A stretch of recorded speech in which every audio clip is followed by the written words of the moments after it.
दलितों के ऊपर जो मतलब हम लोग का यौन शोषण होता है वो थोड़ा ज़्यादा बढ़ गया। क्यों बढ़ गया है?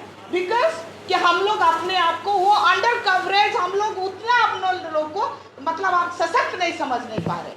आज हमारे बहू बेटियों को देखो, हमारे अफसरों को देखो, एससी एसटी ओबीसी के अफसरों को देखो, जो भी स्थान पे है आज वही जहाँ पे भाजपा सरकार है, जिसका भी कोई टीचर अगर हो या आईएएस ऑफिसर का जिसका प्रमोशन भी होता है वो नहीं होता, उसके पीछे ईडी या सीबीआई लगा देते हैं। कुछ भी तो प्रॉब्लम करके उसका जो प्रमोशन होता है उसको क्या करते हैं, रुकवा देते हैं। और लेडीज लोग का जितना भी केस है, एक तो बहुत सारे होता है कि महिलाओं का प्रॉब्लम होता है कि आवाज उठा नहीं पाते और जो आवाज उठा रहे उनको न्याय नहीं मिल पा रहा। चलो हमारे साथ हमारे सुप्रीम कोर्ट के सर है,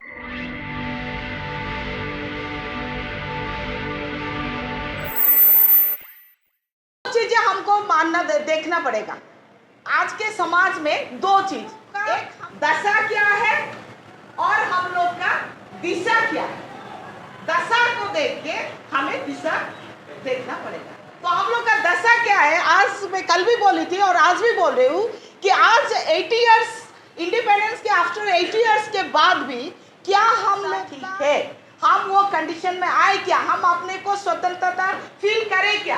अगर नहीं कर पा रहे हैं तो हम लोग का दिशा क्या होना चाहिए, कौन सा मार्ग में जाना है, कौन सा स्ट्रेटेजी प्लानिंग करने से हम वो दिशा तक, वो जो हम लोग का जो मार्ग है वहां पे जाना है। फॉर एग्जाम्पल फॉर मी, मैं कोरापुट से, ओडिशा की कोरापुट जहाँ की आदिवासी एरिया है, जिसको हमारा 5th शेड्यूल एरिया डिक्लेरेशन दिया है कि 2000 किलोमीटर से दूर आई, और मेरा सपना भी था कि मुझे दिल्ली जाना है। एंड जो मेरा पिता, मैं बोलती हूँ मेरे जन्मदाता के बाद अगर दूसरे पिता है तो मेरे बाबा साहब जो मुझे आज वो स्थान दिए कि दिल्ली जाके आके और अपना दशा और दिशा ये दोनों देख के और दूसरों को समझा के आओ। खुद समझो और दूसरों को हमको समझाना पड़ेगा। तो आजकल जो महिला का जो स्थिति है उड़ीसा में हो, अभी तो आप लोग बहुत सारी न्यूज़ में देखे होंगे, भाजपा सरकार है, वहाँ पे मनुवादी हो या ऐसे हमारे दलितों के ऊपर जो मतलब हम लोग का यौन शोषण होता है वो थोड़ा ज़्यादा बढ़ गया। क्यों बढ़ गया है? बिकॉज कि हम लोग अपने आप को वो अंडर कवरेज, हम लोग उतना अपने लोग को मतलब आप पा रहे। आज हमारे बहू बेटियों को देखो, हमारे अफसरों को देखो, एससी एसटी ओबीसी के अफसरों को देखो, जो भी स्थान पे है आज वही जहाँ पे भाजपा सरकार है, जिसका भी कोई टीचर अगर आईएएस ऑफिसर का जिसका प्रमोशन भी होता है वो नहीं होता, उसके पीछे ईडी या सीबीआई लगा देते हैं। कुछ भी तो प्रॉब्लम करके उसका जो प्रमोशन होता है उसको क्या करते हैं, रुकवा देते हैं। और लेडीज लोग का जितना भी केस है, एक तो बहुत सारे होता है कि महिलाओं का प्रॉब्लम होता है कि आवाज उठा नहीं पाते और जो आवाज उठा रहे उनको न्याय नहीं मिल पा रहा। चलो हमारे साथ हमारे से हम लोग का अभी एक तो अच्छा हुआ कि चलो लॉ हिसाब से, न्याय के हिसाब से कुछ तो हमको मिलेगा कि चलो न्याय व्यवस्था हमारा थोड़ा स्ट्रांग होना है। जो हम लोग का बोलते हैं कि 4 स्तंभ देश का है, न्यायपालिका, व्यवस्था पालिका, ये सब जो है, मैं तो सोचती हूँ कि हमारा 5वां जो व्यवस्था पालिका है हमारा बहुजन समाज का है।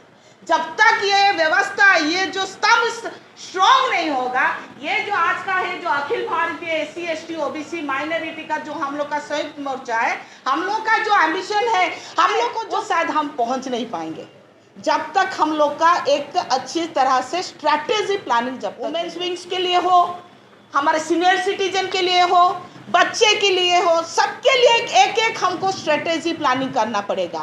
तभी जाके अगर इतना हम लोग का, अभी देखो अगर देश में अगर कोई मतलब पावरफुल है तो एससी एसटी ओबीसी माइनॉरिटी है, उनके वोट के वजह से ये कांग्रेस आता है, ये भाजपा वाले आते, सब आते, लेकिन हम अपने आप को जो हमारे मौलिक अधिकार है वो भी हम लोग पा नहीं पा रहे। क्यों नहीं पा रहे? जिसके लिए आज हम लोग बोल रहे हैं कि हम लोग, कल भी बोली थी, आज भी बोल रही हूँ, बाबा साहब जो बोले हैं कि शिक्षित बनो, संगठित रहो और करो। यही तो हमारे बीच में जो कि हम लोग को जो बोलते हैं ना दशा और दिशा में, यही प्रॉब्लम है कि हम लोग शिक्षित नहीं हो पा रहे ना, तो हम लोग संगठित, आज एक संगठन हो गया, कल और एक संगठन हो गया, परसों और एक संगठन, कितना संगठन खोलेंगे भाई हम लोग? एक ही संगठन तब पता चलेगा कि बहुजन का ताकत क्या है, उन लोगों को भी समझ आ जाएगा।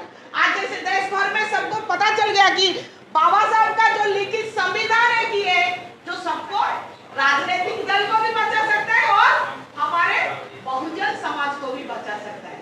आज वो दिमाग, वो ये सब सबके मन में आ गया कि बाबा साहब के जो लिखित संविधान के द्वारा ही हम लोग को अपना जो हक अधिकार है हम लोग पा सकते हैं। तो मेरा एक ही है, मैं ज़्यादा नहीं बोलूँगी।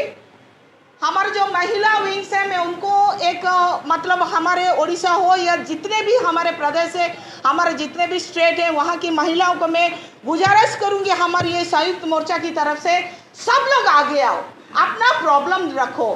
सब लोग, समाज जब तक संगठित नहीं होगा, आगे नहीं होगा, वो समाधान कभी नहीं हो सकता। तो हमारे समाज जो है, बहुजन समाज है, महिला के लिए हमेशा आगे रहना है, उसके पीछे नहीं रहना है, उनको बर्बाद नहीं करना चाहिए। हक से, और जो डर है हमारे मन में, जो डर है वो डर को निकाल के फेंकिए, क्योंकि हम लोग अवलित नहीं है, हम लोग वो संगठन है जो सत्ता पे, बाबा साहब जो दिया है वो सत्ता को हम बदल भी सकते हैं। तो ये सत्ता परिवर्तन के लिए जो ताकत हमारे पास है, इसीलिए हम लोग को ये जो दशा को छोड़ के हमारा दिशा को हमको देखना है, कौन सा दिशा में हमको जाना है, किस तरह के हमारे दिशा को बनाना है, किस तरह के लोग को हमारे साथ लाना है, कौन कौन से ग्रुप हमारे मतलब हम लोग का संगठित में स्ट्रांग होना है, ये हमको फोकस करना है। आज जितने भी लीडर सब आए हैं, मैं इतना ही रिक्वेस्ट करूंगी कि हम जो आज सीख के गए हैं, इमीडिएटली ना कि हाँ चलो कन्वेंशन आ गए, 2 दिन दिल्ली घूम के आ गए, नहीं, आज से हमारा काम शुरू हो गया। अगले अधिवेशन तक हम अपना अपना वर्क अधिवेशन में दिखाना है, भाई साहब हम इतना काम किए हैं और ये हमारा संयुक्त मोर्चा का काम है। ये ऐसा रहना है कि हमारा जो अगले अधिवेशन में अपना जो काम है वो दिखाना है। थैंक यू सो मच आज मुझे यहाँ पे बोलने के लिए, देने के लिए। एंड मैं प्राउड फील करती हूँ कि चलो हम जो वुमेन्स विंग से संयुक्त मोर्चा की हम लोग एक कोशिश कर रहे हैं परिवर्तन लाने के। हम सब चाहते हैं कि बहुजन के हर समाज, ये जो सर बोले, ओम सुधा सर जो बोले, हम एक परिवार है, ये परिवार को जोड़ने के लिए होने से सबका जो इतना भी मतलब सब एक ही साथ मिलकर रहने से ये परिवार होता है। और इंडिया जाना जाता है joint family, we are a joint family now. So Odisha बोल के नहीं, दिल्ली बोल के नहीं, नाउ हम लोग एक परिवार है और ये परिवार हमको जोड़ के रखना है।